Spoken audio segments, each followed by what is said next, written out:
Alright, in this video we're going to handle finding area in various situations and things that can come up.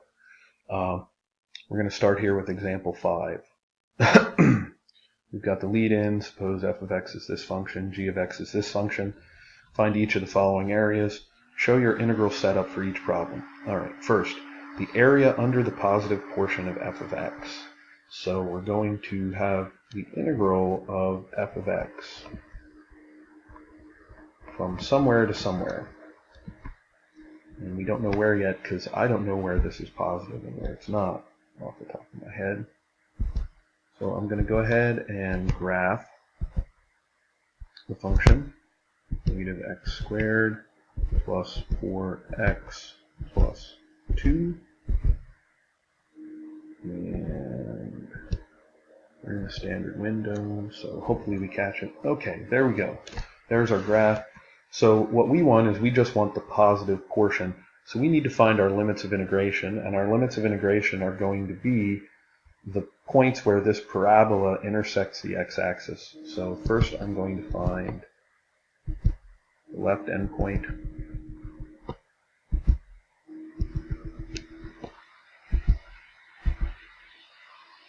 And we get that that's negative 0.4494897.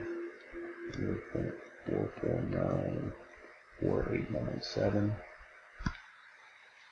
And now the other endpoint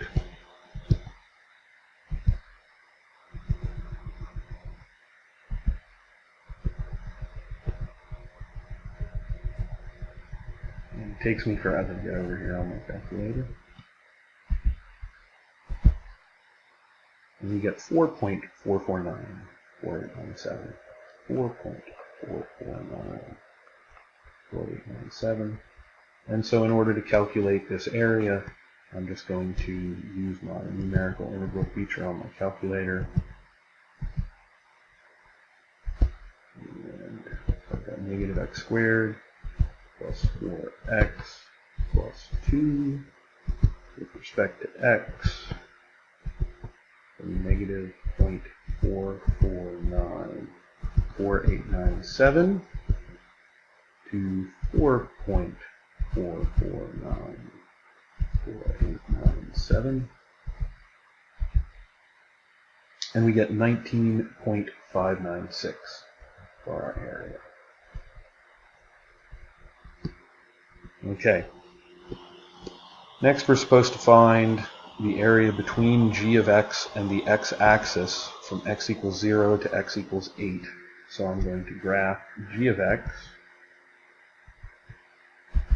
Turn that f of x off for now. And this is 1 plus 2 sine of x. And I'm going to go ahead and graph that. Now we want the area between this curve and the axis from x equals 0 to x equals 8. So we have some area that's underneath the axis that we need to turn positive. And there's a couple of different ways that we can do this. I can either split this up into 3 integrals. The integral from 0 to wherever that crosses the axis between 3 and 4.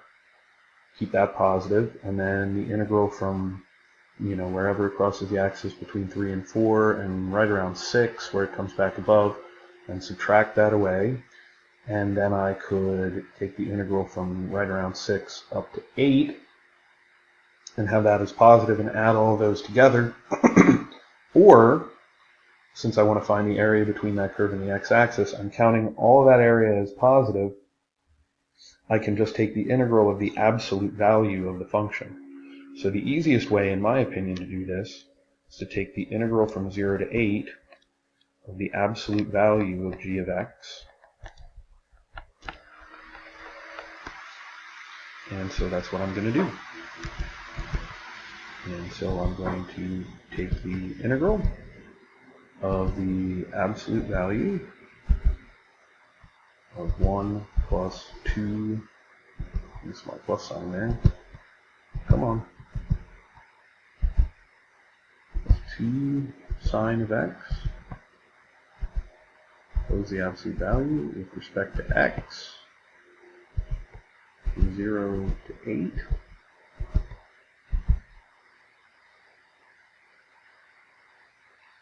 going to take a little while here, I guess.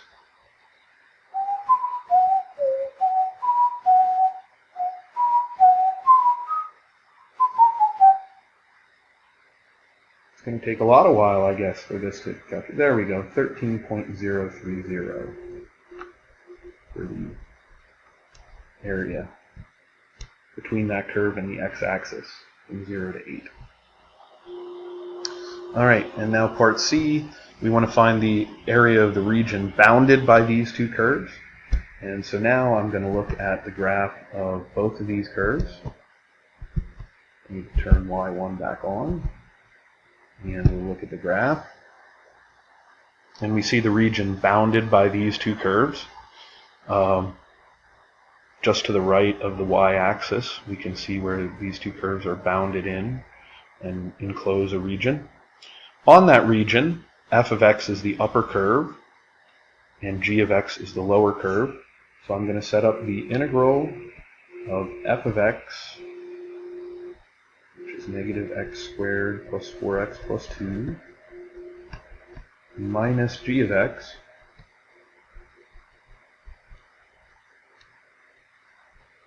and then all I need is my limits of integration, which is going to be the intersection points of those two curves. So I'll go ahead and find those.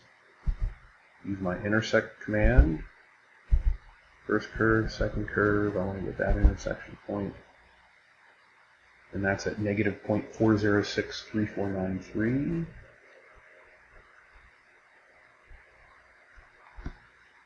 And then I need the other intersection point. First curve, second curve, move my guess over here. So I'm going to grab this intersection point instead of the other one.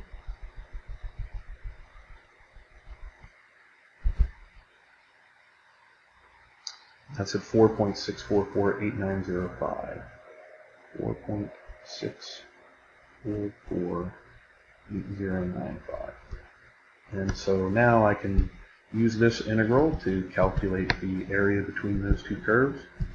I'll grab my numerical integral again, and I've got quantity negative x squared plus 4x.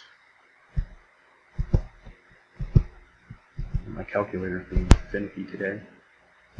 4x plus 2 minus quantity 1 plus 2 sine of x.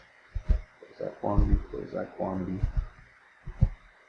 With respect to x, from negative 0.4063493 to 4.6448095.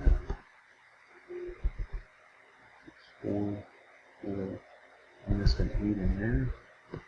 8095. And I get that that area is 12.472 units. All right, let's move on to example 6. This is from the 2010 AP Calculus BC exam, question number 4, which is a non-calculator question. Let R be the region in the first quadrant bounded by the graph of y equals 2 square root of x, the horizontal line y equals 6, and the y-axis as shown in the figure above. Find the area of R.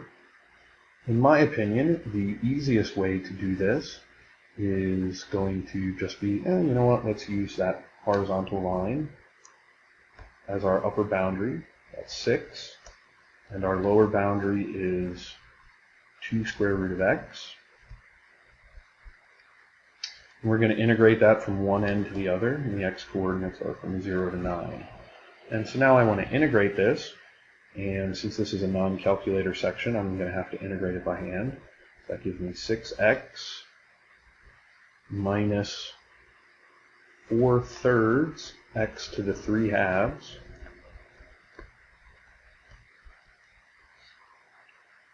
which we're going to evaluate from 0 to 9. And so we've got 6 times 9 minus 4/3 times 9 to the 3/2 minus 0 minus 0.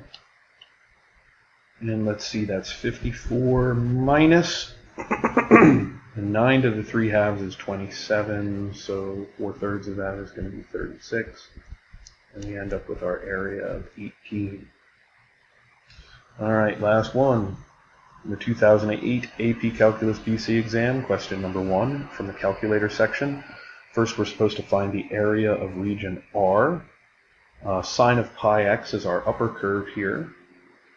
X cubed minus 4x, our lower curve. And so we've got the integral of sine of pi x minus the quantity x cubed minus 4x with respect to x. And now we need intersection points in order to find out where those our limits of integration are going to be. So we've got sine of pi x in the graph, and x to the 3rd minus 4x. We graph those two.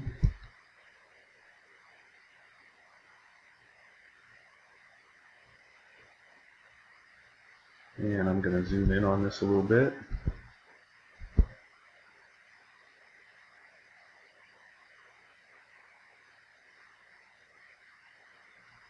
One intersection point is 0. Oh gosh, why didn't I just look at the graph? The intersection points are at 0 and 2.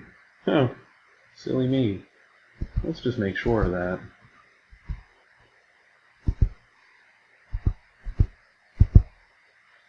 One's at 0.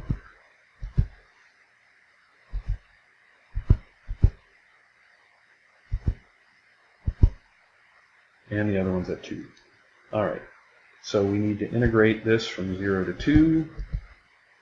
It's a good lesson in how you should pay attention to what's going on so that you don't miss the fact that they already found the limits of integration for me. So we're integrating sine of pi x minus quantity x cubed